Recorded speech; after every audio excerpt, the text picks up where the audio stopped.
Sukacita. Kenapa? Kita bicara topik hari ini adalah be a star on crisis, ya. Jadilah bintang. Saudara tahu bintang? Walaupun kita lihat cuacanya mendung, bintang itu tetap ada, saudara. Tetap bercahaya. Amin. Begitulah kita anak-anak Tuhan harus menjadi seperti bintang yang selalu bercahaya di dalam segala keadaan. Topik kita memang adalah about stars on the sky. Jadi menurut saya, benar kan firman Tuhan kalau kita baca di dalam kitab Daniel 12 ayat yang 3. Those who are wise, semua yang bijaksana akan bersinar dengan apa?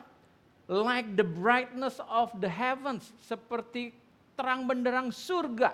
And those who lead many to righteousness, dan semua yang menuntun banyak orang kepada kebenaran, seperti bintang-bintang.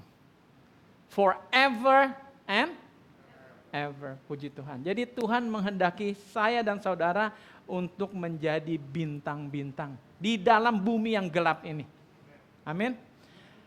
Kata krisis ini ternyata indah sekali. Berasal dari bahasa Greka. Artinya adalah decisive moment. Maksudnya apa? Krisis itu adalah suatu momen di dalam kehidupan kita, setiap manusia, di mana itu menjadi satu turning point, satu persimpangan antara kita hidup menjadi lebih baik, become stronger, semakin bercahaya, atau kita turun ke bawah, semakin hancur, lemah, dan tiada. Jadi krisis itu sangat-sangat penting di dalam kehidupan kita manusia. Makanya Tuhan walaupun bukan menciptakan krisis, tetapi apa? Dia mengizinkan krisis itu kita sebagai anak-anaknya melaluinya. Dengan satu tujuan, supaya kita semakin apa? Bercahaya, semakin bersinar. Bagaimana anak Tuhan yang nggak pernah mengalami kesusahan, bagaimana anak Tuhan yang tidak pernah mengalami mungkin sakit penyakit atau kanker whatever, mau menolong, mau memberikan penghiburan kepada orang-orang yang mengalami hal yang sama. Tidak mungkin. Orang yang dinasihatin atau cuma bilang gini, kamu cuma bisa bicara, emang kamu pernah merasakan. Betul? Itulah gunanya kenapa kalau Tuhan membiarkan saya dan saudara melalui krisis, tujuannya selain membuat kita stronger, kita mau menjadi berkat bagi orang yang nanti kita temukan mengalami apa? Pengalaman yang serupa. Tapi sebenarnya memang sangat disayangkan. Kalau bisa memang hidup tidak perlu mengalami krisis begini, betul nggak? Siapa sih yang mau hidupnya begini? Enaknya begini, oke, terus naik dong, betul nggak? Jangan naik terus. Tapi memang kalau saya lihat semua kesalahan di tangan kita manusia. Bintang selalu bersinar, cuma kabut yang selalu menghalangi. Apa yang menghalangi kita anak-anak Tuhan? Suka kadang-kadang ada waktu dan tidak ada waktu untuk Tuhan. Sahabat lalu saya sudah bicara, kalau saudara mencintai seseorang, tidak ada waktu untuk orang itu. Amin. Seorang suami kalau bilang sama istri, oke, nanti ya kalau saya ada waktu, saya lagi sibuk, nanti saya temenin kamu deh kalau kamu mau belanja. Nanti kalau ada waktu. Berarti istri itu yang dikasih bukan prioritas. Betul? Di dalam hidup kamu, kita mau jadi tidak prioritas. Terutama ibu-ibu nih, wanita kayaknya gak mau. Ya, begitu juga Tuhan. Saya bukan menghakimi. Sedih saya kalau dengar kita dalam pelayanan, gimana belum ada waktu. Nanti kalau sempat. Bagi Tuhan, saudara, jangan pernah mengatakan tidak ada waktu, tidak ada segala apapun. Untuk Tuhan selalu siap. Jadi biarlah kita seperti bohlam yang selalu terhubung ke kabel listrik. Kalau hubungannya sudah mulai kendur, lampu itu kayaknya indah kelap-kelip ya. Sementara indah kelap-kelip ya, betul nggak? Hidup kita itu ternyata nyaman jauh dari Tuhan ya, tapi nggak lama putus. Betul nggak sih? Mau coba? Maininnya lampu tak-tok, nyala mati. Cepat putus nanti. Ya. Jadi biarlah sempatkan saudara, pesan saya. Apalagi menjelang hidup itu makin sulit. Jadi tolong sempatkan sesibuk-sibuknya. Jangan absen datang ke kebaktian seperti ini. Amin. Harus saudara, kita perlu diisi, kita perlu dikuatkan. Sedikit saya joke aja mengenai bahasa. Memang senang ya bahasa Chinese juga yang kuno-kuno tuh selalu ada artinya luar biasa. Saudara tahu nama saya artinya adalah kalau dibacanya tuh Wei Peng, ya kan?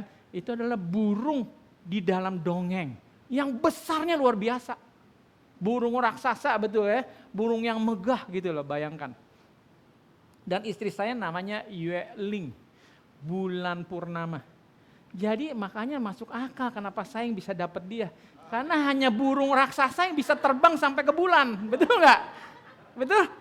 Ya ini sedikit intermezzo, tapi memang ada benernya kayaknya ya.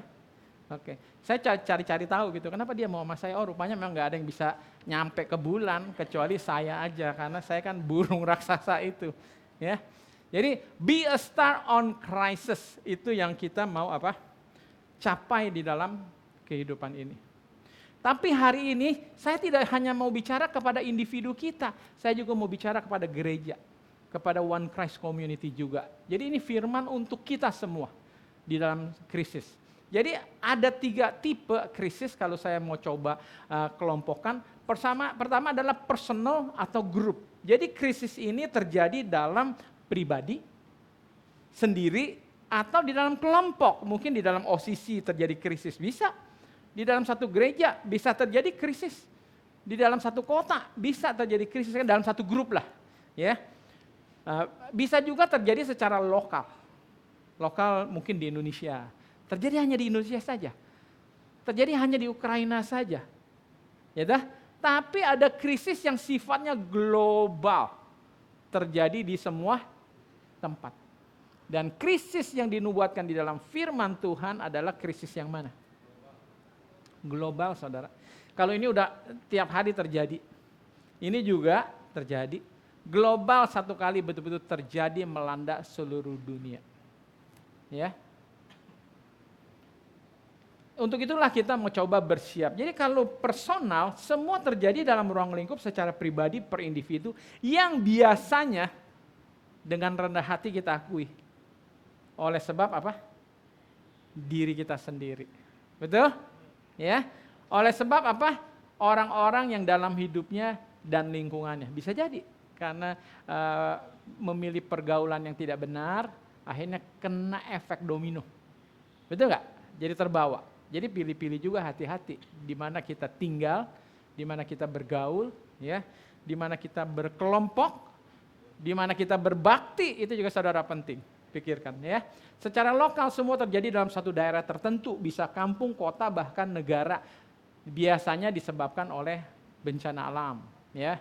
Dan global semua terjadi di seluruh dunia dikarenakan oleh adanya satu peristiwa pemicu yang menimbulkan efek domino, atau biasanya karena alam. Kerusakan alam, ya. Termasuk Covid juga mewabah hampir global. Itu krisis, ya. Jadi tolong perhatikan bahwa ada 3 kategori krisis. Dan yang pertama sebetulnya controllable. Harusnya ya, kalau karena sebab diri kita, sebetulnya kita bisa kendalikan. Kalau kita mau mulai belajar firman Tuhan, belajar mengenai petunjuk kehidupan, maka niscaya kita akan lebih terhindar di dalam salah melangkah, di dalam salah memilih keputusan di dalam kehidupan kita. Yang menjadi pertanyaan adalah apa penyebab semua krisis ini? Itu kan kita mau bertanya kan. Memang sih banyak banget faktornya. Oh bisa karena A, B. Kalau saya tanya nih sekarang semua mungkin benar. Tetapi rupanya firman Tuhan menunjukkan ada satu alasan utama. Kenapa semua krisis ini terjadi di dalam kehidupan kita di dunia ini?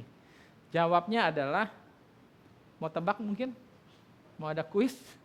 Oke, berhadiah, mungkin saya mesti keluarin handphone, berhadiah. Oke, ya, mulai besok rajin semua datang ke gereja. Kalau setiap kali ada hadiah iPhone lagi kan ya, yang Pro lagi kan, yang 14 gitu kan. Oke, jadi penyebabnya adalah cinta akan uang adalah akar segala krisis. Saya coba retranslate lah ya, boleh ya. Alkitab kan suka banyak translation ya. Saya coba translate sekarang. Sebetulnya aslinya kita dengar apa? Akar segala kejahatan. Sekarang saya mau rephrase akar segala krisis. Itu jelas 1 Timotius 6 ayat yang ke-10. Ya. Jadi disaster atau ke COVID, nah ini juga ya, COVID udah saya dengar dari sumber yang mungkin bisa dipercaya. Katanya COVID ini bisa jadi direkayasa. Ya. Karena terus terang dengan adanya COVID banyak yang bangkrut, banyak yang susah. Tapi saudara nggak tahu, ada juga sekelompok yang tambah kaya. Betul nggak? Nah, terutama produsen-produsen ini nih, gitu, ya kan? Yang menghasilkan serum-serum itu. Betul? Jadi saudara perhatikan, kalau krisis itu buatan manusia, dampaknya tidak merata. Ada sekelompok orang yang menderita, ada sekelompok orang yang diuntungkan. Itu krisis buatan manusia. Sebab akar kejahatan ini, cinta akan uang. Tapi kalau krisis global dari Tuhan, semua kena saudara.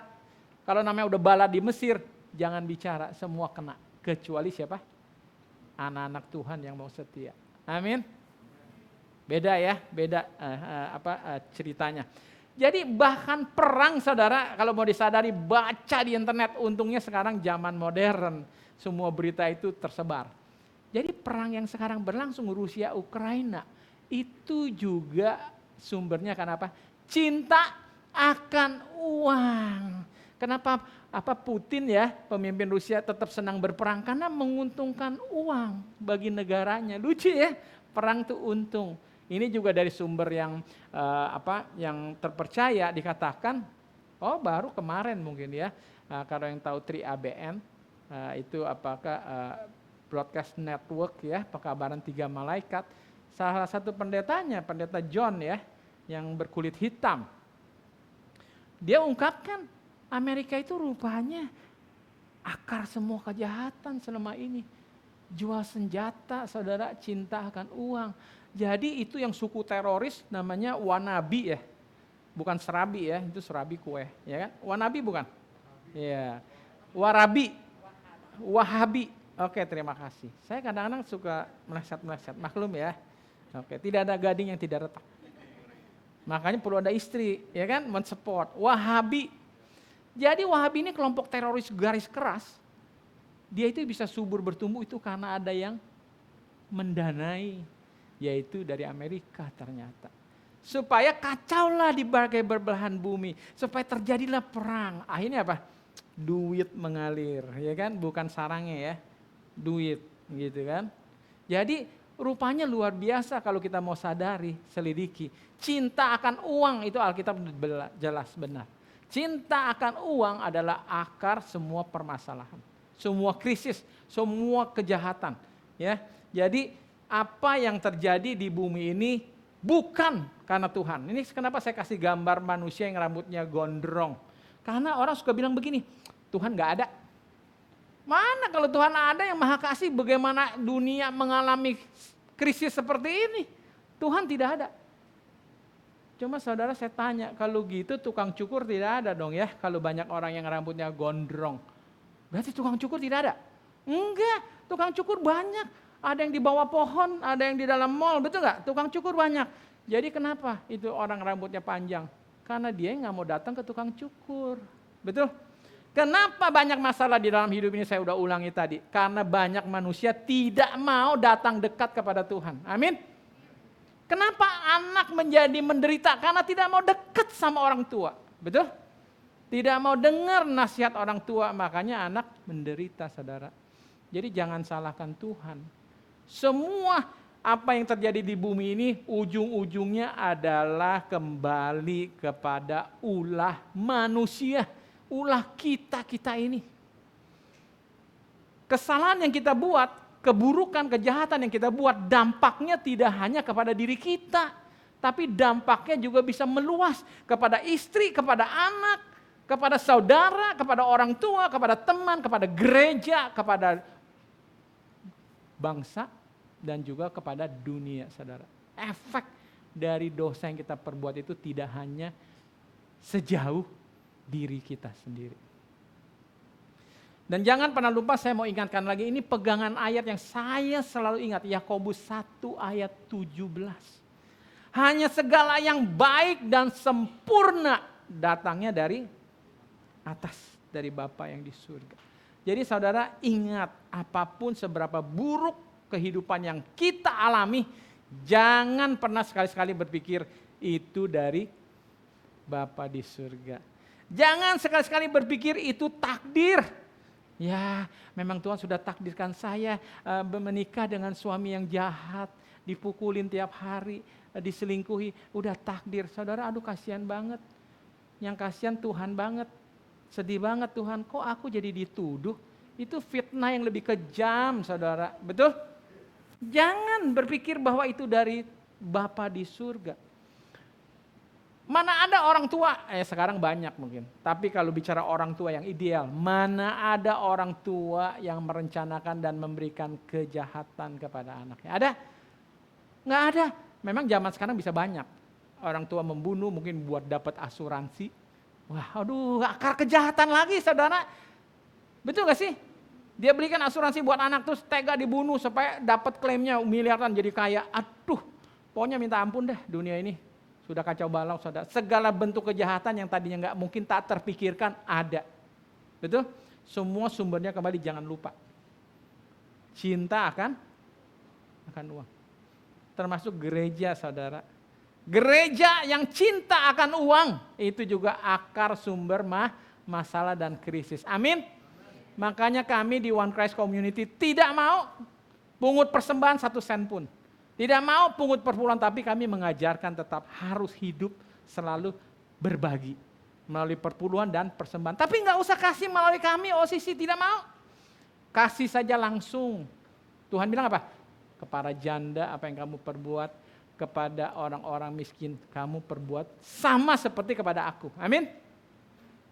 Jadi cinta akan uang itu, maaf saudara, setuju nggak sih melanda semua orang? Apakah mungkin nggak ada pendeta yang cinta akan uang? Coba siapa yang berani berdiri? Melanda semua orang saudara, melanda termasuk gereja yang seharusnya mewakili Tuhan, tetapi mata duitan, betul?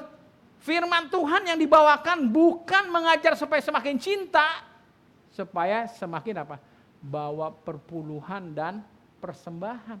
Ngomongnya duit terus. Coba bayangkan saudara, kalau ngomongnya duit-duit, berarti dipikirnya duit. Apa yang keluar, itu apa yang ada di dalam. Setuju gak sih? Kalau ada teman yang ngomongnya kotor terus, saudara jangan kaget. Memang pikirannya kotor, makanya keluar kotor terus. Tapi kalau orang yang dalamnya ada Roh Kudus, bicaranya selalu keluar yang indah. Selalu yang kuat, yang kudus. Betul? Puji Tuhan. Ya toh? Selalu begitu. Jadi saudara perhatikan. Hati-hati saudara, hati-hati. Nah saudara mau bukti. Apakah benar? Saya coba akan bahas lebih jauh. Cinta uang terjadi di dalam keluarga. Di dalam rumah tangga awalnya. Apa buktinya saudara? Banyak orang tua lebih fokus bagaimana melengkapi anak-anaknya dengan kemampuan skill yang bisa menghasilkan uang. Amin. Sadar nggak? Menghasilkan uang. Les bahasa Inggris, les piano, les matematika, semua. Belajar firman Tuhan nggak penting. Betul? Amin saudara? Sadari nggak sih kita orang tua itu juga sudah cinta akan uang. Sehingga itu menjadi akar krisis menghasilkan anak-anak yang di masa datang menjadi problem bagi bumi, bagi dunia ini. Amin? Coba sadari. Karena cinta akan uang, semua orang tua fokus bagaimana menjadikan anaknya itu sebagai mesin penghasil uang yang canggih. Betul? Itu yang banyak kita sadari orang tua sudah salah dari awal. Bagi yang belum menikah, bagi yang belum terlambat masih punya anak yang masih kecil, didiklah anak-anak itu terutama mengenal Tuhan. Memiliki karakter seperti Tuhan. Saudara percaya hanya karakter yang membuat seseorang bisa bertahan di dalam krisis. Banyak buktinya. Yusuf, saudara nggak percaya Yusuf? Kalau nggak percaya carilah bukti yang nyata. Saya dengan kerendahan hati saya bersaksi, saya bukan hidup tidak mengalami pasang surut, kakak saya tahu. Betul? Ya. Bisa sampai mau beli susu buat anak saya, mesti cari-cari celengan. Karena saya tidak mau minta-minta sama orang tua karena kita berbeda iman. Saya nggak mau sampai orang tua pikir, nah kan, karena saya pernah digituin. Pada waktu saya pertama kali menjual rumah saya di Kelapa Gading, orang tua bilang gini, makanya jangan terlalu aktif dalam pelayanan. Paham ya? Memang mungkin saya salah waktu itu, kurang seimbang. Ya, ingat, hidup itu harus seimbang. Banyak pendeta keluarganya berantakan. Ada kan? Ini anak pendeta kok kelakuannya gini. Karena pendetanya cuma pikirnya keluar aja gitu, melayani orang rumah tangga, anak gak diurusin. Kita gak boleh saudara, hidup harus balance. Jadi namanya berbakti pelayanan itu dalam semua lini hidup kita. Saya berusaha sebagai buka usaha, pengusaha itu juga melayani Tuhan saudara. Bukan sedang melayani diri. Bukan mencari uang untuk kepentingan diri. Paham ya? Jadi dulu orang tua sampai bilang begitu, jadi saya nggak mau jadi batu sandungan. Tapi saudara puji Tuhan, hanya dengan karena iman kita bertahan. Saudara saksikan, saya selalu berdoa, Tuhan jangan permalukan kami. Biarlah semua orang melihat bahwa ada Engkau di dalam hidup kami. Engkaulah yang senantiasa menuntun kehidupan kami. Seperti Yusuf saudara, walaupun mengalami krisis yang berkepanjangan, baik-baik saja. Tetap saja setia sama Tuhan. Jadi tidak ada alasan saudara, itu kesalahannya dari didikan. Jadi kita sebagai orang tua harus sadar. Saya kalau diberikan kesempatan saya mau jalani kehendak Tuhan. Mendirikan satu sekolah sesuai dengan wejangan yang diberikan dalam pena inspirasi. Edukasi untuk umat Kristiani. Yaitu saudara, 8-10 tahun pertama dididik tidak matematika, tidak bahasa Inggris, tidak ilmu sains yang dididik cuma siapa Tuhan, tubuhmu seperti apa, kamu harus makan makanan seperti apa, kamu harus peduli bagaimana kepada sesamamu. Itu saudara yang dididik. Kalau katanya mau belajar matematika itu gampang. Lihat gak cerita Daniel, berapa kali lipat lebih pintar. Ini templak buat kita semua orang tua. Ya mungkin Kimberly masih lagi mengandung anak, yang lain juga masih rencana punya anak. Jangan lupa pesan saya ya, jadi jangan menyesal kemudian. Enggak penting saudara, anak kaya miskin enggak penting, tapi percaya saya, kalau anak berkarakter enggak bakalan susah. Mana ada di dunia sih yang suka anak yang rajin, ada enggak sih? Saya rasa enggak waras bosnya. Ini ada pegawai rajin banget, jujur, setia, dipecat. Aduh, saya rasa enggak waras karena memang maaf. Bosnya bukan owner mungkin, bosnya itu koruptor juga. Jadi ini menghalangi karyawan nggak bisa diajak kompromi nih kamu. Ini ngomongin nggak boleh dosa. Aduh capek kamu, dosa pergi dah. Gitu, itu mungkin. Tapi sebetulnya orang-orang yang jujur setia pasti diberkati. Percaya saya. Ya, jadi jangan sampai orang tua membesarkan anak-anaknya kita terutama untuk mengutamakan uang. Lalu kedua, kita bicara profesional sekarang. Apakah mungkin cinta akan uang tidak masih merasuki para profesional? Iya saudara, sekarang lebih kelihatan. Saya sebagai pengusaha gerah. Banyak karyawan nggak kerja lama udah pindah. Pindahnya kenapa? Ada gaji lebih besar, sedikit atau lebih besar. Jadi udah kayak kutu loncat. Jadi yang dikejar sama para profesional kita, anak-anak muda ini bukan karir, tapi uang. Ujung-ujungnya saudara nggak kemana-mana. Jangan harap saudara yang pindah-pindah lompat-lompat akan menjadi seorang direktur di satu perusahaan, satu pimpinan. Enggak bakalan. Mana ada perusahaan yang bisa percaya dalam waktu 3 bulan berbakti, oke saya percaya, saya angkat kamu direktur, bangkrut kali perusahaannya. Betul gak? Semua perlu ada bukti. Jadi anak-anak muda nih saya sarankan di sini yang muda-muda. Bangun karir, pilih perusahaan yang bagus, setia di situ.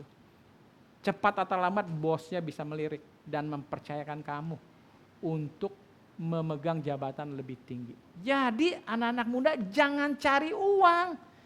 Kalau cari uang, itulah ceritanya serakah. Ada gaji tawaran nih, naik lebih mahal 3 juta. Pergi cuma sampai 3 juta. Aduh padahal mah nanti kalau udah stay di perusahaan yang sama setiap berpuluhan juta saudara bisa dapat. Coba deh tanya saya deh, ada gak sih orang yang bisa maju? Contoh misalkan tuh presidennya BCA, dia aja kasih tahu kita harus berakar di satu perusahaan kalau mau menuai kepercayaan. semakin besar kepercayaan yang diperoleh, akan semakin besar penghargaan yang kita terima. Amin. Jadi jangan kita juga cinta akan uang. Ya, belum lagi sebagai profesional cinta akan uang apa? Kayaknya gaji terlalu kecil, kurang besar, saya mau korupsi, ya kan? Mulai tuh kayak tikus, cari-cari celah, tiap hari cari-cari celah, cari-cari sistem di mana gue bisa mulai korupsi ya, cari-cari temen, ya enggak? Cari-cari support gitu ya, partner in crime, ya kan gitu, supaya sama-sama kita bisa melakukan korupsi. Jangan saudara, jangan cinta akan uang. Karena kebahagiaan itu bukan karena uang, saya kasih tahu aja. Kita sukses dulu baru happy, atau happy dulu baru sukses? Kalau dikatakan harus sukses baru happy, Tuhan tidak adil. Berarti hanya orang yang kaya, orang yang pintar, orang yang hebat yang bisa happy. Betul nggak? Buktinya banyak orang kaya bunuh diri, saya dengar. Betul nggak? Hidupnya nggak benar. Jadi yang benar, happy itu tidak perlu kekayaan, tidak perlu uang. Gratis. Happy itu di dalam diri kita. Mindset kita, sikap kita, keputusan kita. Jadi kalau mau happy, happy dari sekarang. Enggak happy nanti. Ingat nih, kalau mau happy sekarang. Kalau saudara hidupnya selalu menggerutu, mengeluh, pantas tidak pernah happy. Buktinya banyak orang yang hidup mungkin saudara lihat ke bawah, jangan lihat ke atas. Nih manusia jahatnya gitu. Lihatnya ke atas terus Pak Yohanes, betul? Udah Tuhan kasih berkat motor, lagi minta nge. Terus kalau hujanan dia lihat di kanan mobil. Aduh Tuhan, minta mobil dong, ya kan? Dikasih mobil. Udah mobil lagi melirik lagi. Mobil saya kalah gede. Aduh gak ada habisnya cinta akan uang itu saudara. Serakah, gak pernah terpuaskan. Ya. Jadi kebahagiaan itu dari dalam. Banyak orang di bawah kita kalau kita lihat, senang-senang aja, happy, gak ada beban. Betul? Nah coba kita renungan itu. Yang terakhir, sebagai pengusaha. Para pebisnis juga mau cepat untung, sehingga tidak fokus kepada kepuasan customer. Itu juga jerat. Mau buru-buru untung, cinta akan uang. Sebetulnya strategi berbisnis adalah tabur dulu saudara. Dapatkan dulu kepuasan customer. Uang akan cari saudara. Amin. Betul nggak? Saya kalau boleh bersaksi, sekolah saya kompetitor mungkin sampai repot bikin promosi, dijamin uang kembali, begini begitulah. Kami nggak pakai gitu-gitu tuh. Harga tetap mahal, tapi ramai aja coba saudara. Ya kan? Kenapa? Karena sudah dibuktikan. Betul? Kalau sudah dibuktikan, saya mau tanya deh, kita kalau mau berobat dokter juga mau pilih yang murah atau yang pasti sembuh, yang bagus dokternya. Saya rasa untuk kesehatan kalian nggak pakai diskon ngirit-ngirit, karena itu terutama. Wah hati-hati juga ya saudara ya, yang di sini kalau punya kebiasaan minum obat yang udah mau kadaluarsa gitu ya, kalau nggak cari-cari obat yang udah kadaluarsa supaya irit, aduh jangan saudara, jangan ya. Jadi sebagai pebisnis juga kita jangan cinta akan uang, karena pebisnis yang cinta akan uang menciptakan krisis, mungkin bukan krisis dia dulu. Sementara waktu belum dia mengalami krisis. Cepat atau lama dia bangkrut kan? Dia akan krisis. Tapi krisis pribadi saudara. Customer yang ditipu-tipu. Saudara pernah gak sih kena tipu? Sakit gak sih? Beli barang kena tipu, beli ini kena tipu. Krisis. Dan mungkin si pebisnis gak bisa menjiwai. Emang gampang itu cari uang bagi pelanggan kita. Ngumpulin uang mungkin sampai minta ke orang tua dan segala macam untuk bisa bayar sekolah di Purwodika saudara. Bayangkan. Ya dah, kita harus hargai upaya yang mereka lakukan. Kita harus bertanggung jawab. Jadi kembali lagi saya simpulkan saudara gak usah ragu. Cinta akan uang, akar semua krisis. Jadi bergumullah mulai sekarang, jangan cinta akan uang. Betul? Cinta Tuhan, cinta anak-anak kita, cinta pekerjaan kita, cinta customer kita gitu, cinta. Gereja, cinta anggota, jangan cinta duitnya yang diterima dari anggota, itu juga berbahaya. Betul? Jadi akar semua krisis. Firman Tuhan juga mengatakan, ini firman yang luar biasa. Cukup itu apa sih? Justru lebih banyak keinginan, lebih banyak derita. Aneh loh benar. Ya, orang semakin senang, semakin takut susah. Terbukti saudara tahu, perang Vietnam, Amerika dengan Vietnam bertahun-tahun, Amerika kalah. Tahu nggak kenapa? Kalau tentara Vietnam gini, hidup aja sudah susah, mati. Lebih baik lah, nggak apa-apa. Sudah biasa, betul nggak? Nih tentara Amerika yang mau perang. Aduh, rumahku yang mewah, apartemen di pinggir pantai. Waduh, tiap weekend selalu berjemur sedap-sedap gini. Waduh, pikirannya takut mati. Karena pikirannya terlalu banyak melekat kepada hal-hal kesenangan yang dia miliki. Betul? Jadi takut. Makanya contoh Tuhan Yesus tidak terikat dengan apapun. Betul? Punya istri enggak? Punya rumah? Punya apa ya? Enggak punya apa-apa. Cuma pakaian yang melekat. Kemana-mana jalan sendiri. Tidak terikat. Jadi boleh kita memiliki karena dipercayai Tuhan. Betul? Kita dipercayai Tuhan dengan talenta. Tapi jangan pernah kita terikat kepada talenta yang diberikan. Kadang-kadang saya suka konyol pikirkan ya, ada ajaran rumah mesti ngadap ke utara, ke selatan, nggak boleh begini supaya berkat. Aduh, udah lupa. Pemberi berkat itu bukan soal ngadap utara selatan. Pemberi berkat itu adalah Tuhan. Amin. Jadi berkat itu hilang kalau saudara mulai hidup jauh dari Tuhan, mulai hidup berbeda dengan firman Tuhan, melakukan yang jahat, yang tidak baik. Bukan soal dongeng, rumah pintu ukuran berapa dan segala macam. Tapi memang di dunia ini manusia betul-betul sok pinter. Dia cari-cari pemikiran, padahal begitu simpel saudara, di Bible, di Alkitab saudara baca, semua pengetahuan ada di sana. Betul? Tapi kembali lagi buta, makanya saya bersyukur. Saudara harus bersyukuri kepada Tuhan adanya iman. Saudara harus bersyukur, saudara masih bisa datang kemari. Luar biasa. Betul? Karena banyak orang sudah dibutakan. Hidup itu nggak perlu Tuhan. Semua adalah kuat kuasa sendiri. Ya. Jadi lebih banyak yang kita miliki, lebih banyak keinginan akan lebih banyak derita. Kalau kita cuma pikir, sudahlah, saya yang penting ada pakaian, yang penting saya ada makanan, saudara akan lebih lebih tahan, tidak terbeban. Betul gak? Dan memang firman Tuhan mengatakan memang demikian. Asal ada makanan dan pakaian cukuplah. Dan saya nggak bohong itu. Yang kita butuh apa sih sebetulnya? Ya pakaian supaya nggak kedinginan lah ya. Yaitu makanan. Udah kok. Emang butuh mobil? Memang butuh yang rumah yang mewah? Emang butuh pakaian yang mahal-mahal, yang branded? Enggak perlu sebenarnya, itu cuma keinginan saudara. Sebetulnya kita enggak butuh. Jadi hidup itu mesti bedakan. Apa keinginan dan apa itu kebutuhan. Ya. Jadi dalam 1 Timotius 6 ayat 8 begitu clear. Saudara kalau lihat nih gambar, donation. Tahu kan donation yang biasa orang suka ngadain apa sih? Pedulilah, care lah ya untuk orang-orang susah. Pernah nggak sih lihat? Mereka bawanya nolongnya adalah bawa tas Gucci gitu ya. Bawa tas yang mahal-mahal, Hermes atau apalah ya. Ada nggak sih? Pernah nggak lihat? Bawa sepatu yang mahal mewah? Enggak ada saudara. Kalau namanya donation ini tujuannya apa? Memenuhi hanya kebutuhan, bukan keinginan. Betul? Air putih pasti ada, jangan bilang situ. Ada nggak jus jeruk? Memang sih butuh jus jeruk ya, tapi air putih lebih bagus ya kan? Ya kan, pakaian juga ada. Jangan bilang, wah saya pakainya mau yang branded dong, pilih-pilih gitu. Wah udah dikasih tolong pilih bekas masih pilih-pilih mereknya.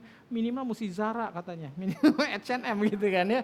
Itu saya rasa sudah nggak benar. Tapi kembali ini bukti bahwa hidup itu cukup asal ada apa? Makanan dan pakaian. Kita nggak usah banding-bandingkan diri saudara. Apa makanan kita, apa makanan tetangga sebelah. Apa pakaian kita, apa pakaian orang. Jangan membandingkan diri. Ya, semua itu memang tuai tabur. Betul? Semua itu juga sesuai kepercayaan Tuhan. Yang penting terutama adalah apa? Sampai di kerajaan surga. Amin saudara? Amin. Udah dunia ini nggak nyaman kok.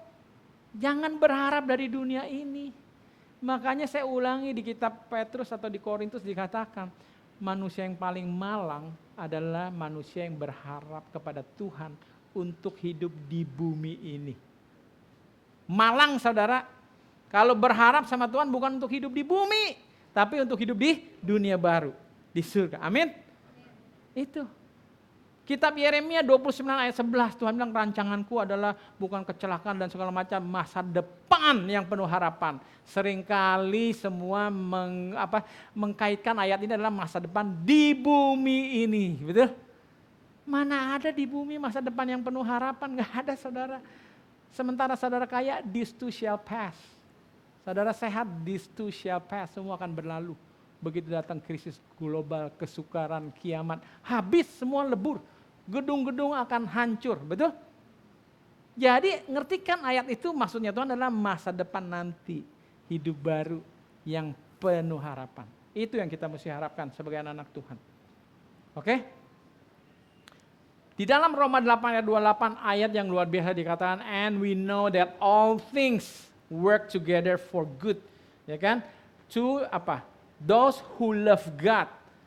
To those who are the called according to God, to His purpose. Jadi Tuhan itu bekerja dalam segala sesuatu. Tuhan tuh maha sibuk, saudara. Jangan pikir sebagian orang mengilustrasikan Tuhan itu seperti raja yang tidur-tiduran, dikipas-kipasin sama bidadari. Aduh, bayangannya juga sudah kotor. Bidadari itu adalah wanita-wanita yang cantik. Coba bayangkan, ya kan?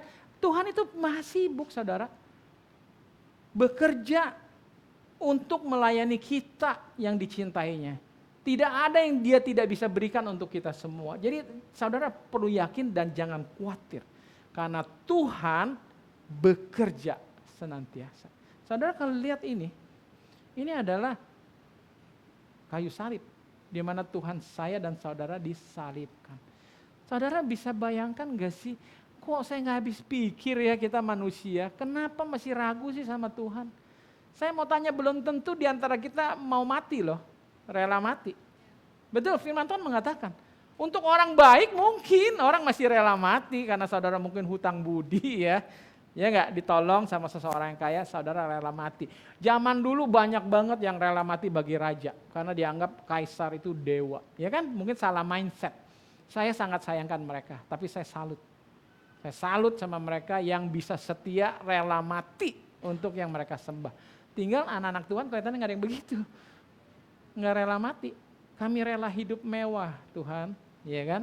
Gitu. Kalau rela mati nanti dulu, yang lain dulu aja deh, saya belakangan. Betul.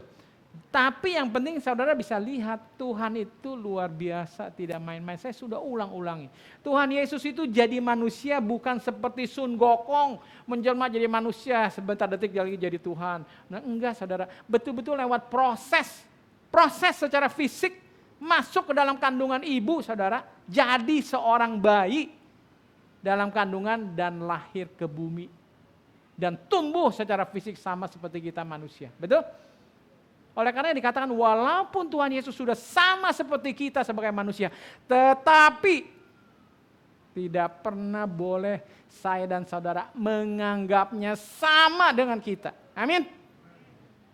Jadi saudara, apalagi sih? Kenapa sih kita masih khawatir?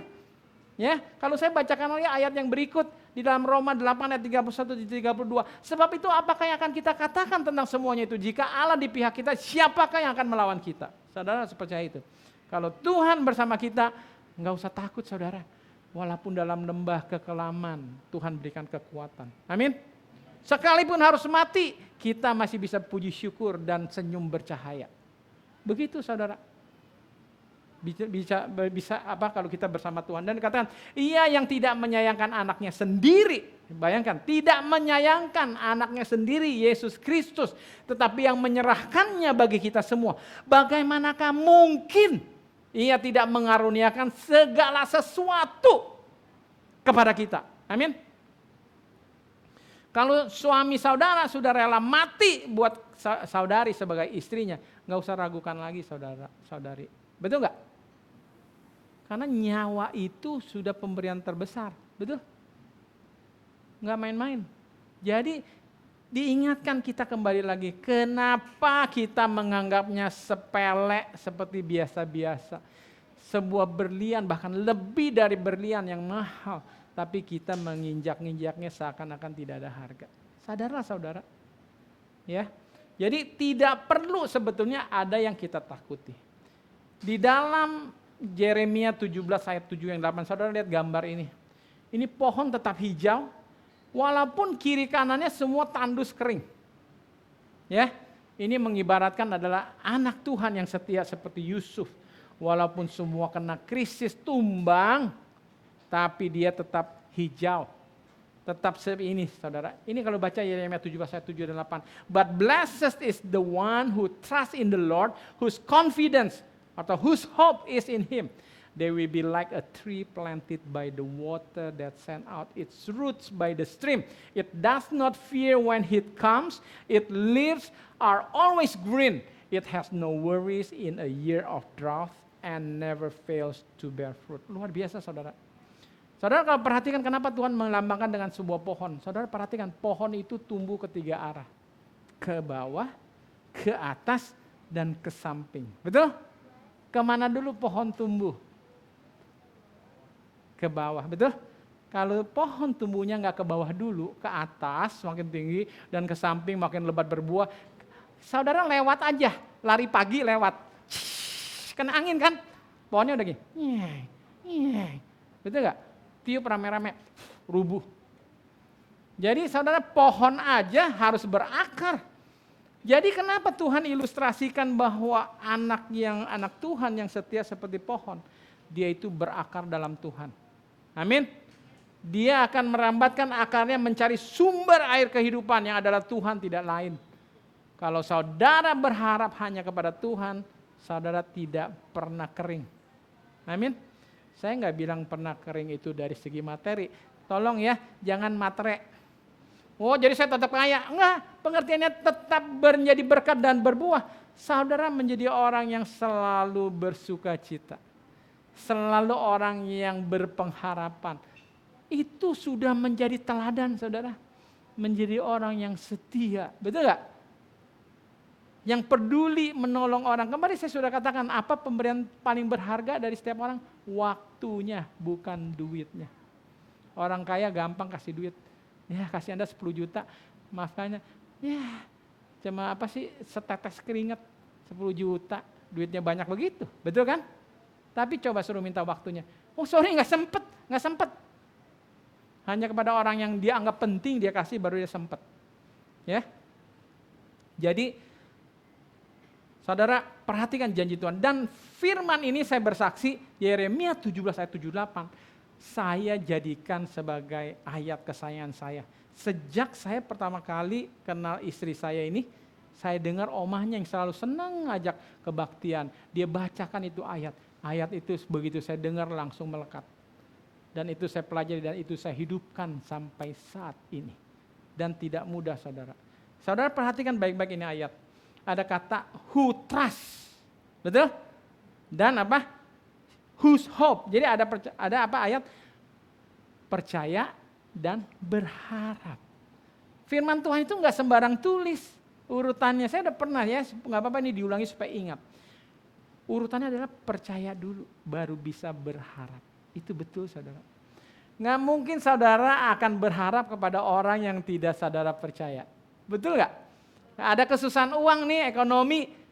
Saudara kan nggak percaya itu orang kere, nggak ada uangnya, mobilnya aja kempas-kempas misalnya begitu kan ya. Nggak percaya kan? Belum lagi pelit misalnya ya. Saudara akan pergi ke dia nggak sih? Berharap nggak sih ada bantuan dari dia? Nggak mungkin. Betul? Biasanya saudara pergi minta tolong kepada yang saudara percaya kan langsung, oh si itu kaya, oh si itu begini, oh jenderal hebat ada power. Kita kan selalu begitu. Percaya dulu itu memang sudah prosesnya. Jadi kenapa susah anak Tuhan berharap sama Tuhan? Jawabannya mudah. Udah tahu rumusnya kan? Karena anak Tuhan tidak percaya benar sama Tuhannya. Betul? Hanya di bibir saudara bilang percaya, bohong. Betul? Kalau memang percaya Tuhan, nomor 1 Tuhan dong. Nggak penting soal kerjaan, nggak apa-apa, batal proyeknya nggak apa-apa, nggak penting. Betul nggak? Berani nggak saudara? Enggak, kalau bisa nggak jadi deh ke gereja. Tolong lain hari aja deh, karena ini lagi ada kangtau nih kalau orang Chinese bilang, lagi ada proyek nih, duit lagi, betul. Saudara bilang percaya. Jadi coba tumbuhkan percaya itu kepada Tuhan. Uji saudara. Karena iman kita bekerja harus kita melihat bukti. Baru kita bertambah percaya. Kapan kita bisa melihat bukti mujizat dari Tuhan kalau kita aja tidak pernah memberikan kesempatan kepada Tuhan kita. Saudara sudah percaya hari Sabat dikuduskan? Pegang itu, kalau nanti dapat pekerjaan tawaran, hari Sabat jangan saudara terima. Uji, no. Ada kesaksiannya saya lupa, ya yang setia, dia no, akhirnya dapat pekerjaan yang bagus. Ada kesaksian saya lupa lagi, dia langsung dari berapa kompetitor dia yang langsung dapat jabatan sambil jadi pimpinan. Hanya karena satu, dia tidak mau menomorduakan Tuhan. Sudah ada jadwal untuk interview, kemana kamu? Maaf Pak, tadi saya harus berdoa dulu. Wah, dia pikir kalau berdoa dulu tadi pecat sama bosnya. Apaan tuh? Pentingin Tuhan dulu ya, daripada saya gitu. Ternyata bosnya jadi salut. Gile nih, ada orang yang betul-betul mengutamakan Tuhan. Nggak apa-apa, bos nggak kasih saya pekerjaan nggak apa-apa. Iman saya, hidup saya di tangan Tuhan, bukan di tangan bos. Amin.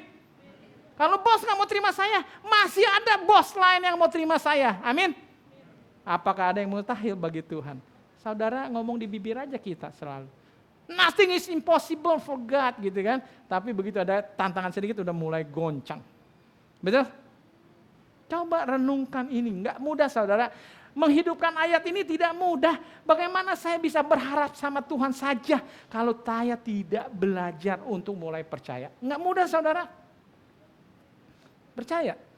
Saudara harus mengalami banyak pergumulan dan saudara harus banyak buktikan bahwa benar Tuhan itu patut dipercaya. Maka iman itu, pengharapan itu akan tumbuh secara natural. Natural, maksudnya bukan dibuat-buat. Saya pernah kasih ilustrasi, seorang suami bilang gini sama istrinya, kamu susah banget sih gak percaya aku. Percaya dong, aku sayang kamu, aku begini-begini. Tapi kelakuannya jauh daripada bisa dipercaya. Bisa gak istrinya percaya? Saya mau tanya. Bisa gak? Setiap kali istrinya bilang gini nih, kayaknya gak peduli, lebih peduli sama teman-temannya terus. Tapi dia bilang sayang. Ya kan? Ya, setiap kali dia minta tolong dong aku lagi capek nih, sakit, tolong nih urus anak-anaknya, anaknya nggak diurus. Bisa nggak, saya mau tanya ibu-ibu, coba angkat tangan di sini. Bisa nggak istri-istri percaya sama suami yang begitu? Apa percaya itu nggak perlu bukti ya? Cuma di bibir, percaya dong. Oke, saya percaya. Nggak bisa saudara. Betul? Ya, jadi harus perlu bukti. Suami-suami kalau mau mendapat kepercayaan dan harapan istri hanya kepada kita harus buktikan. Dan itu tidak free, itu tidak otomatis, termasuk pada anak-anak. Ya, jangan pikir jadi orang tua, siapa nih Roy sama Priscilla, Aaron harus harap sama papa mama aja ya, percaya sama papa mama aja ya, sayang sama papa mama. Jangan harap itu otomatis, kalau nggak ditabur dulu, betul? Harus ditabur walaupun anak kandung darah daging sendiri, apalagi orang lain saudara. Jadi kita harus tabur tuai. Jadi marilah kita mulai percaya Tuhan dari sekarang. Walaupun itu perkara simpel menurut kita. Tapi kalau memang itu satu ujian, diuji kita harus percaya Dia. Lakukan saudara. Karena itu untuk kebaikan kita. Supaya kita bisa naik tingkat, supaya kita bisa naik level, supaya kita bisa dipersiapkan seperti ini. Hidup di dalam krisis apapun, saya tidak takut, saya tidak peduli. Yang penting asal ada Tuhan, amin. Selesai. Ya. Nah ini juga bagaimana peranannya dengan gereja. Gereja Tuhan harapkan harus menjadi sumber pengharapan, rumah harapan, memberikan harapan. Orang yang susah boleh datang ke gereja, boleh gak sih? Ada orang susah, maaf saya gak makan, udah seminggu saya lagi susah, hilang pekerjaan. Boleh gak saya mau tanya? Atau gini, sorry ya ditanya dulu ya, Kristen bukan? Oh gak Kristen, out. Saudara bukan anak Tuhan Yesus. Kalau saudara bilang harus Kristen, satu gereja nggak sama saya? Wah kacau lagi. Menolong orang harus satu gereja. Saudara bukan anak Tuhan. Amin. Karena Tuhan Yesus nggak mengajarkan demikian. Tuhan bilang kasihilah sesamamu manusia. Nggak usah juga menghakimi. Kenapa kelaparan? Karena males ya. Rasa dengan kesimpulan ini evaluasi Anda tidak kami tolong. Aduh sakit hati banget kalau gereja kayak begitu. Tuhan Yesus menyembuhkan orang tidak ada di questionnya dulu. Ditanya evaluasi. Layak atau tidak layak? Terima kesembuhan atau pertolongan? Enggak ada saudara. Gereja harus menjadi sumber pengharapan. Itu sebetulnya. Oke, kumpul perpuluhan, jangan perpuluhannya nggak tahu kemana, duitnya menguap. Ini saya tantang kepada gereja. Saya tantang pada One Christ Community. One Christ Community dan semua gereja jangan mau terimanya saja persembahan dan perpuluhan. Begitu umat-umat kena musibah karena satu dan lain hal, lepas tangan. Saudara, terkutuklah, saya katakan. Saya bukan menghakimi. Saya nggak tunjuk gereja mana ya. Evaluasi diri masing-masing. Gereja harus bertanggung jawab kepada umatnya. Jangan menjadikan umatnya seperti sapi perah. Hanya diambil susunya saja dan selesai. Karena ini terjadi, saudara.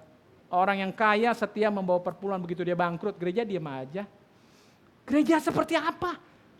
Gereja bukan gereja Tuhan Yesus itu, saudara. Makanya One Christ Community harus siap. Kalau memang krisis tahun depan, kami siap membantu kebutuhan ya. Ingat dulu ya, tanda kutip kebutuhan ya. Yang penting asal ada makanan dan pakaian. Betul Pak Yohanes ya. Jangan datang meni, katanya Bapak bilang kasih sesama, mau tolong. Saya perlu mobil dong. Ya kan? Yang tahun sekian dong, itu keinginan saudara. Betul? Jadi asal ada makanan dan pakaian cukuplah. Jadi apa sih yang ditakuti? Aduh, sebetulnya anak Tuhan tuh kalau gereja bener ya, anak Tuhan tuh paling sedap. Enggak takut kesusahan. Kenapa? Gereja terbuka, selalu siap menolong. Ini betul-betul saya tantang gereja-gereja semua. Jangan habis bangun fasilitas terus. Saudara sadari sekarang anak-anak Tuhan. Memangnya hidup itu cuma perlu kenikmatan gedung-gedung yang mewah. Paham ya? Kita tuh tahu sumber kebutuhan hidup itu apa. Kalau gereja yang peduli, dia harus peduli bukan memastikan kenyamanan kebaktian, full AC lah, beginilah. Enggak, gereja yang benar harus mulai peduli memperhatikan kesejahteraan umatnya. Amin. Kalau gereja dipercayakan dengan banyak uang perpuluhan, gunakan dong itu menjadi modal berputar. Bantu dong umatnya yang kalau memang benar, jujur mau usaha, nih saya kasih pinjam modal. Jangan pinjam ke bank saudara. Karena ajaran Tuhan bilang jangan dibungakan, betul gak? Kok kita malah anak Tuhan pinjam ke bank dan mengokekan dengan bunga. Mestinya gereja yang ambil alih, kasih pinjaman. Kenapa kok gereja jadi takut ya? Duit siapa sih? Duit Tuhan loh. Makanya saya bukan ajarin, saya selalu bilang, gak usah dipercaya lagi gereja kalau sudah tidak bisa dipercaya. Karena Tuhan bilang, uang itu untuk Tuhan, ya. Untuk Tuhan itu bukan untuk kemewahan gereja, untuk kemewahan hidup para pendetanya, bukan saudara. Itu adalah untuk umat-umatnya. Amin nggak? Saya mau tanya, setuju nggak sih? Amin, betul. Jadi nggak usah takut lagi, harus didoktrinasi, harus ke gereja, kasih ke gereja, lalu ditakut-takuti kalau nggak besok di stop keran Tuhan. Saya bersaksi, kebaikan Tuhan itu tidak demikian rumusnya. Saudara memberikan perpuluhan karena sudah diberkati, bukan karena supaya diberkati. Amin. Jadi Tuhan itu jangan disogok, ngerti ya? Emang para pejabat atau para orang-orang yang korup kah yang selalu mesti disogok? Banyak manusia korup sekarang, padahal udah tanggung jawabnya, tapi perlu uang pelicin, ya kan? Harus begitu, coba saudara bayang, Tuhan itu tidak seperti itu. Jadi jangan kita dimanfaatkan oleh oknum yang tidak bertanggung jawab. Ini adalah jaminan kepada saya dan saudara. Kalau kita mendahulukan Tuhan, kalau kita berakar dari Tuhan, lihat hidup Yusuf, nggak usah takut saudara. Ya, krisis yang diberikan Tuhan adalah untuk membangkitkan, untuk menumbuhkan iman saudara. Kalau kita lihat zaman Yusuf, apa yang Yusuf bilang? Yusuf bilang kepada kakak-kakaknya, saudara-saudaranya, dia bilang, "But as for you, you meant evil against me, but God meant it for good, in order to bring it about as it is this day, to save many people alive." Luar biasa. Yusuf punya kacamata iman. Bahwa udah, saya gak mempersalahkan kalian. Karena memang udah rencana Tuhan yang menuntun supaya aku menjadi penolong bagi banyak orang. Ya, tidak ada amarah dan dendam. Ya, Yusuf hidupnya selalu berserah kepada tuntunan Tuhan. Saya saksikan lagi, mulai sekarang siapa yang sudah mulai? Tiap pagi saudara berdoa, minta hikmat, Tuhan senang banget, Tuhan tolong tuntun pikiran saya supaya saya tidak salah jalan, saya tidak salah mengambil keputusan. Lakukan itu saudara, jangan tunggu besok. Kalau saudara lakukan itu, Tuhan bertanggung jawab. Percaya. Ya. Tuhan tidak bertanggung jawab kepada kepercayaan yang diberikan kepadanya. Amin. Amin enggak? Saya enggak dengar amin. Saudara ragu? Tuhan saudara adalah Tuhan yang bertanggung jawab. Dia yang ciptakan kita jatuh ke dalam dosa, dia rela mati dan sudah dilakukan. Betul? Kalau dia tidak bertanggung jawab, biarin aja lah. Berapa susahnya sih kita bikin baru? Betul? Oh tapi enggak begitu. Orang tua yang bertanggung jawab walaupun anaknya sakit, diperjuangkan sampai harta habis sekalipun supaya anaknya sehat. Amin. Apa orang tua bisa bilang gini, oh, gampang bikin lagi aja, besok juga keluar yang baru. Yang ini udah biarin aja mati aja. Ada orang tua seperti itu? Aduh sedih banget saya. Ya, jadi mulailah kita percaya. Contohnya Yusuf, ini udah tidak ada lagi contoh kesuksesan yang betul-betul luar biasa. Hidupnya melalui berbagai krisis saudara. Kalau tidak sabar dan percaya akan terusik. Kalau istri nggak percaya terusik karena gosip banyak banget. Suami juga demikian. Ya kan? Makanya waktu kami berpisah, saya sekolah ke Amerika ya kan, saya pisah 1 tahun, saya pesan sama pacar saya. Ingat ya prinsipnya. Yang penting masing-masing kita setia. Kalau ternyata pasangan kita tidak setia, tidak ada urusan. Amin. Kalau bisa prinsip begitu, saudara akan kebal. Jadi waktu digoda, lah sama teman-temannya, ngapain lu si Purwa? Dia kan juga cakep ya, dia juga pinter ya, banyak uang juga. Wah di Amerika tuh banyak yang cantik, lebih pandai kamu, lebih pintar gini-gini. Udahlah jangan, dia goncang nggak? Pasti, saya bilang pasti goncang kalau dengar tiap hari, ya kan? Betul nggak Pak? Saya juga begitu, tapi kalau prinsipnya nggak apa-apa, itu urusan dia kalau dia tidak setia. Tapi saya yang penting setia, betul? Saudara harus begitu. Makanya firman Tuhan ya dikatakan, sekalipun kamu tidak setia, Tuhan tetap setia. Itu prinsip yang luar biasa dari Tuhan kita. Bisa nggak sih kita begitu? Walaupun Tuhan tidak setia, walaupun sebenarnya tidak mungkin. Tapi kalau kita bersikap begitu, sekalipun Tuhan tidak setia, saya tetap setia. Amin. Kalau saudara bisa begitu, saudara tidak akan terguncang. Yusuf prinsipnya begitu. Yang penting saya setia. That is what matter. Betul? Itulah yang dipermasalahkan. Yang penting saya setia. Kamu nggak setia, nggak ada urusan. Bukan salah saya. Betul? Begitu juga dengan Nuh. Yang penting Nuh setia, bersaksi. Yang bertobat nggak bertobat bukan urusan saya. Amin. Bukan tanggung jawab saya loh, saudara mau berubah atau tidak. Tapi tanggung jawab saya harus memberikan kesaksian dan teladan. Selebihnya pekerjaan Roh Kudus dan hak pilih masing-masing. Amin. Tidak ada yang bisa paksa saudara untuk bertobat. Tidak ada yang paksa saudara untuk hidup sukses. Semua pilihan sendiri. Ya. Yang kedua, bangsa Israel kita tahu kan terperangkap dikejar tentara Firaun. Lalu dituntunlah bangsa Israel. Dia apa? Pergi melewati satu jalan dan buntu. Luar biasa. Buntu. Kirinya gunung, kanannya gunung, depannya laut. Firaun sama semua panglima perannya tertawa. Ini Tuhannya jenderal yang bodoh. Dalam hidup kita, nggak pernah kita lihat jenderal bodoh begini ya. Masa melarikan diri ke tempat buntu? Betul nggak sih? Betul. Bergegaslah dia. Lalu cerita juga ini Tuhan Yesus mengenai Lazarus. Tunggu 4 hari setelah Lazarus mati, Tuhan Yesus baru sampai. Betul? Baca ulang-ulang saudara ceritanya. Bukan tidak disengaja. Itu Tuhan sengaja. Saudara tahu kalau membangkitkan orang baru mati 10 menit misalnya gitu nih ya. Sejam 2 jam gampang. Tubuhnya masih utuh. Saudara baca di internet itu bagaimana proses pembusukan tubuh manusia setelah mati. Kalau 4 hari itu udah cair, udah nggak benar deh, udah gelembung, udah keruan. Mungkin kalau perlu Tuhan tunggu lagi 10 hari. 30 hari, saudara percaya enggak? Tuhan masih bisa bangkitkan. Saudara harus percaya, Tuhan bisa menciptakan dari yang tidak ada menjadi ada, apalagi masih ada unsurnya. Betul? Tapi kenapa Tuhan menuntun bangsa Israel ke tempat yang buntu? Kenapa Tuhan Yesus harus menunggu 4 hari? Saudara tahu jawabannya? Karena kita ini anak Tuhan yang selalu tidak percaya. Tuhan tunjukkan itu supaya kita percaya. Betul? Tuhan mau buka mata kita, buka mata bangsa Israel, lihat tidak ada keterbatasan kepada Tuhan yang kamu sembah. Tapi sampai sekarang kita masih saja tidak mudah percaya. Betul?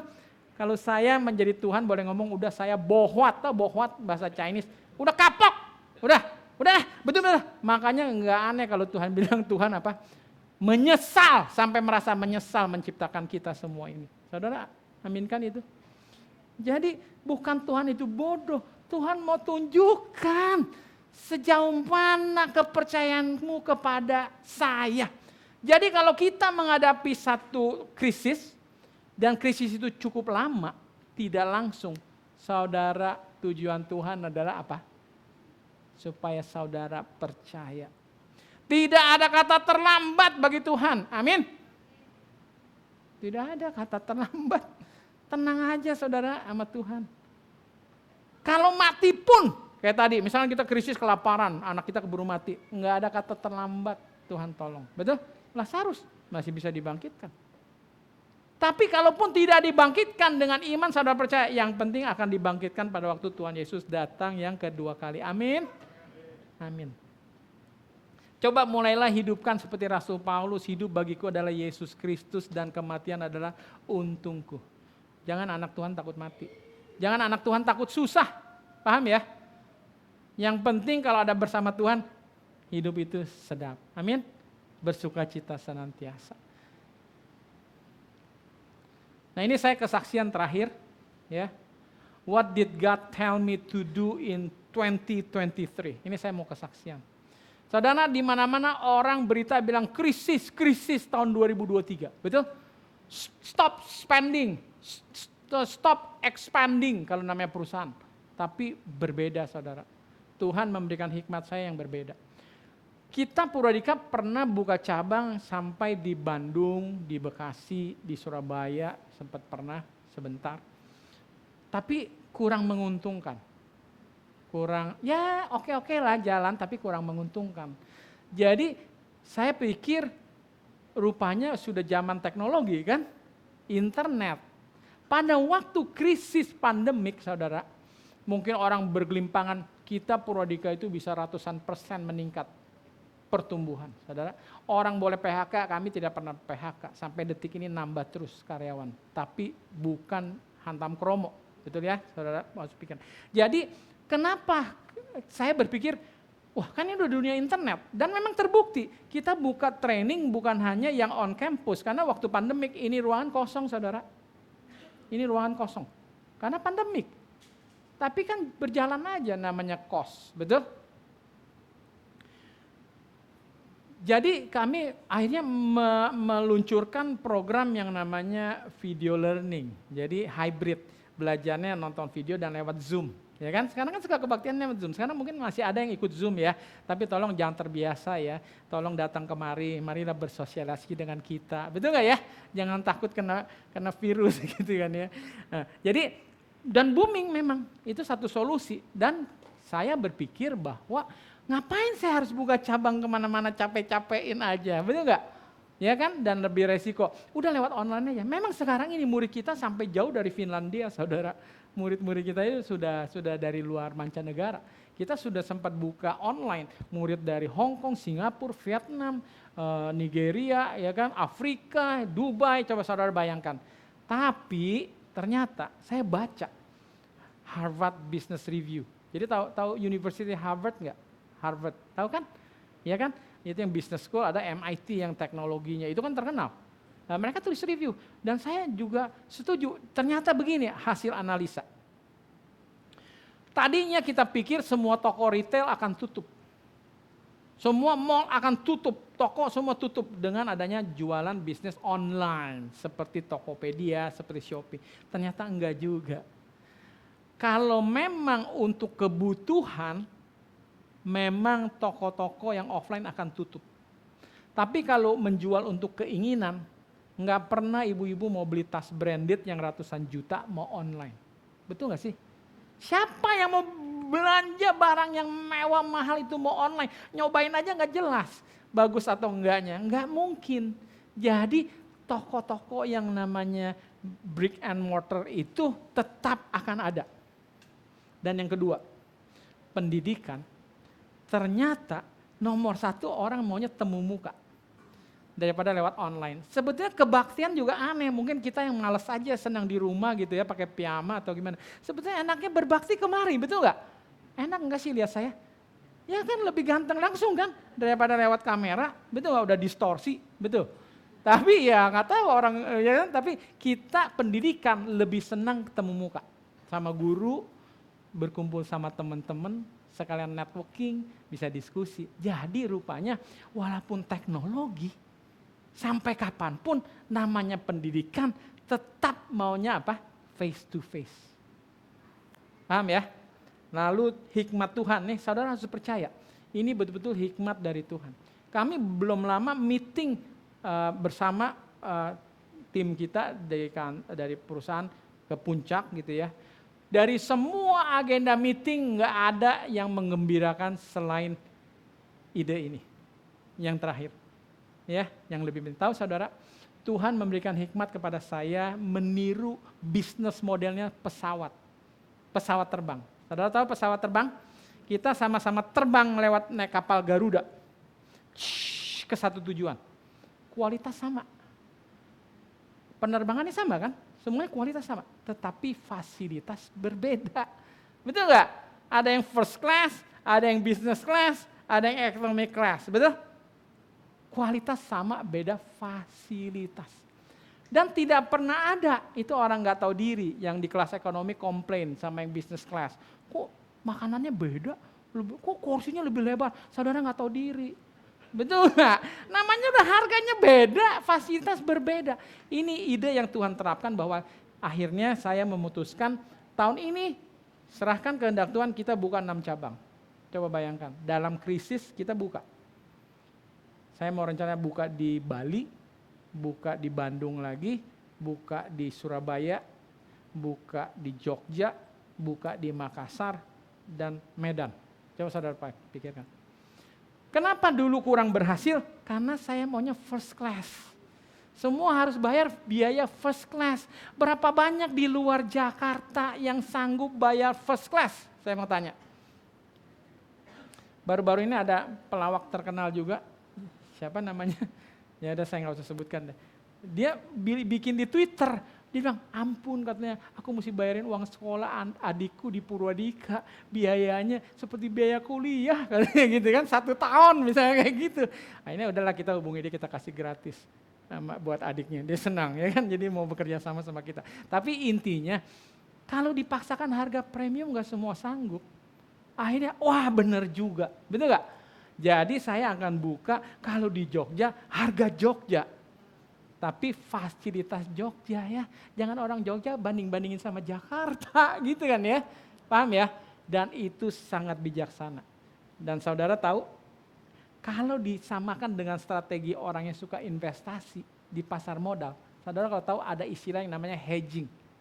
Ya, dia itu akan membeli saham yang non premium tujuannya buat membackup kalau terjadi sesuatu dengan yang premium, paham?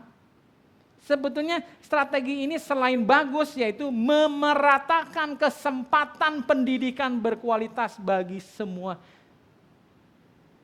level manusia. Amin. Dan itu yang Tuhan mau. Saya harus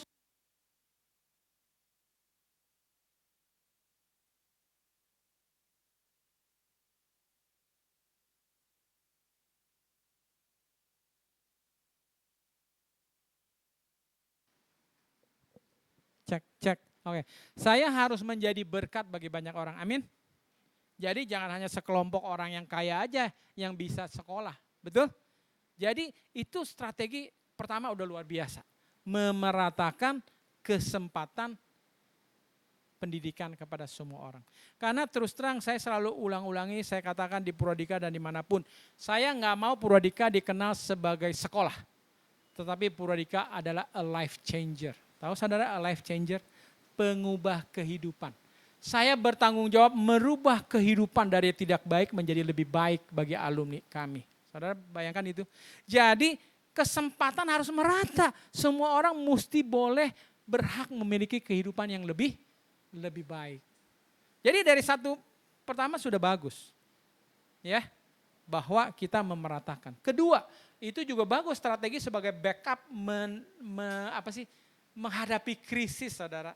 Bisa jadi nanti orang-orang kaya di sini krisis, tetapi yang di daerah tidak. Jadi ibaratnya semakin banyak tampungan pundi saya untuk menerima berkat Tuhan, semakin banyak berkat supaya saya lebih tidak goyah di masa krisis. Jadi kalau menurut saya ini ide Tuhan itu luar biasa, jenius, saudara. Bukan dari saya. Ya, orang itu kita semua satu tim bersemangat banget. Kalau memang ini kehendak Tuhan, tidak ada yang dipertanyakan, lakukan aja, just do it. Tuhan akan menyertai. Ya, semoga kesaksian kita, jadi memeratakan pendidikan, backup for crisis, dan tentunya adalah pertumbuhan secara bisnis. Ya, bahkan kalau saudara tahu ambisi saya bahkan mau buka di luar negeri, saudara, betul-betul mau buka di negara manapun, tapi punya kampus seperti ini, karena strateginya sudah berbeda, yang Tuhan sudah bukakan cara berpikir saya. Tapi kembali lagi, thy will be done. Ya, jadi semoga firman kita semua ini boleh menguatkan saya dan saudara di dalam krisis apapun yang kata orang akan begini dan begitu, kita sebagai anak Tuhan tidak perlu khawatir. Amin. Kalau saudara cuma butuh makanan dan pakaian, datang ke OCC. Saya rasa itu tanggung jawab kita bersama, betul? Untuk bisa melewati krisis, tapi jangan menuntut keinginan saudara. Ya, saya juga pesan kepada gereja-gereja dimanapun, bersiaplah gereja-gereja, jangan hanya berpikir untuk menerima perpuluhan dan persembahan daripada umatnya. Tapi jadilah gereja yang bertanggung jawab sebagaimana Tuhan juga bertanggung jawab. Peduli kepada kelangsungan hidup daripada umat-umatnya. Bukan hanya umat-umatnya, tetapi bahkan menolong orang-orang lain di luar gereja, sesama yang memang membutuhkan pertolongan. Semoga ini menjadi berkat bagi kita semua. Amin. Izinkan saya, memang biasanya saya kalau dulu masih lebih muda, setiap khotbah saya menyanyi. Ya. Sekarang saya mau menyanyi karena dua alasan. Saya mau memuji Tuhan tentunya karena Dia begitu baik. Kemuliaan hanya bagi Dia saja. Dan saya mau memotivasi, yang saya dengar anak-anak muda di sini mau bikin vokal group, mau bikin kur. Saudara, Tuhan sudah karuniai dengan suara. Jangan ada pikiran mendua dan keraguan. Tidak ada yang tidak bisa untuk Tuhan. Amin. Ayo rajin kita menyanyi, katanya kita mau datangkan pelatih. Mari kita rekaman, mari kita taruh nyanyian kita di Spotify. Biar orang yang sedang down mendengar lagu itu bisa terangkat. Betul, menjadi penghiburan dan kemuliaan bagi Tuhan. Ya, saya kalau memang harus, walaupun udah umur begini, saya juga bisa grup nyanyi lagi karena saya sudah menyanyi. Tetapi berikanlah kesempatan bagi yang lebih muda ya. Bagaimana sih ya? Jadi jangan nanti kita yang lebih tua dituakan terus. Saya nyanyi, oke jangan, saya tidak mau seperti itu. Jadi kalau bisa ya jalan, saya nanti solo aja. Oke. Jadi lagu yang saya mau nyanyikan adalah My Tribute to God Is Be Glory. How can I say thanks for the things you have done for me, things so undeserved, yet you came to prove your love for me. The voices of a million angels could not express my gratitude. All that I am and ever hope to be, I owe it all to Thee. To God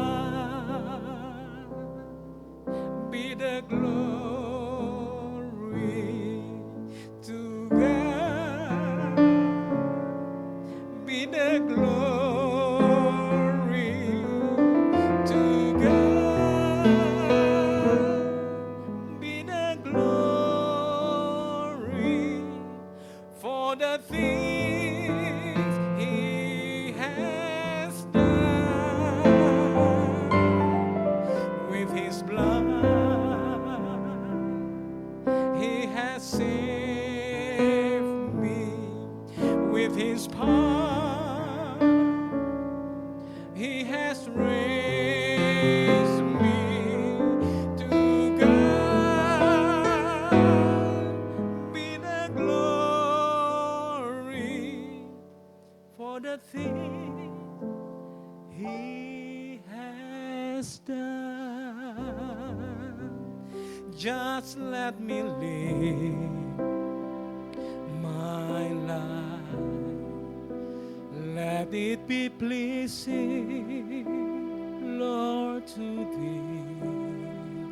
And should I gain any praise,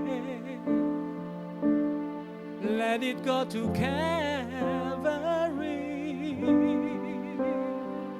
To God be the glory. To God be the glory. To God be the glory for the things He has done with His blood. He has saved me with His power.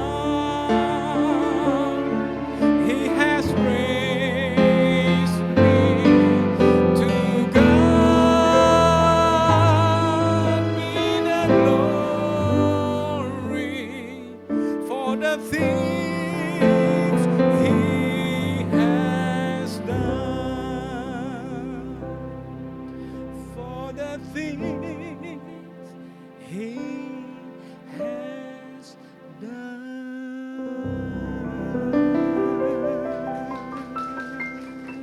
Amin. Mari kita bangkit berdiri, kita berdoa. Ya Bapa di surga, Bapa yang kami kasihi, biarlah terpuji Engkau ya Bapa. Dari sekarang sampai selama-lamanya, melalui kehidupan masing-masing kami sebagai anak-anak-Mu. Biarlah firman yang kami sudah dengar tidak berlalu begitu saja ya Bapak. Bantu kami, biarlah Roh Kudus yang hidup bersama kami selalu mengingatkan masing-masing kami untuk mulai percaya kepada Tuhan. Untuk mulai berserah senantiasa dalam hidup kepadamu. Biarlah ya Bapak mulai hari ini kami semua betul-betul akan menjadi seperti pohon yang Engkau firmankan di dalam Yeremia 17. Yang tidak pernah berhenti berbuah.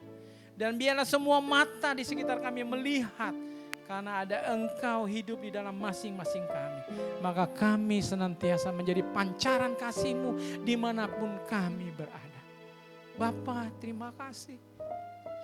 Ampuni kami Bapak, apabila kami begitu keras hati untuk bisa merasakan kebaikan dan kasih-Mu yang sempurna. Tolong kami Bapak, untuk kami boleh berjalan mulai hari ini, setiap hari hanya bersama-Mu saja. Di dalam setiap keputusan yang kami ambil, di dalam kehidupan kami Bapak, tidak ada ambisi pribadi kami, tetapi yang ada adalah ambisi kehendak-Mu yang jadi dan nyata di dalam kehidupan kami. Terima kasih Bapak, terpujilah Engkau. Ampuni sekali lagi dosa kami. Kami berdoa ya Bapak, Engkau berkati anak-anak muda di sini yang berencana untuk menyumbangkan karunia yang sudah dimiliki, yang Engkau berikan. Suara untuk boleh menyanyi, memuji dan membesarkan Tuhan. Berikan semangat kepada mereka ya Bapak, agar kiranya mereka mau bersatu hati untuk melayani, untuk menjadi berkat bagi semua orang. Terima kasih Bapak. Berkati juga One Christ Community dimanapun kami berada. Biarlah kami boleh bertumbuh ya Bapak untuk menjadi mercusuan, menjadi terang-Mu. Menyadarkan semua anak-anak-Mu bahwa Tuhan senantiasa selalu memberkati kami tanpa syarat, tanpa ada apapun yang Tuhan minta dari kami. Hanya satu, kehendak kami, penyerahan hati kami sepenuhnya untuk mau mengikut dan menurut kepada tuntunan-Mu senantiasa. Terima kasih Bapa, ampuni dosa kami. Di dalam nama Tuhan Yesus kami semua yang percaya akan katakan amin.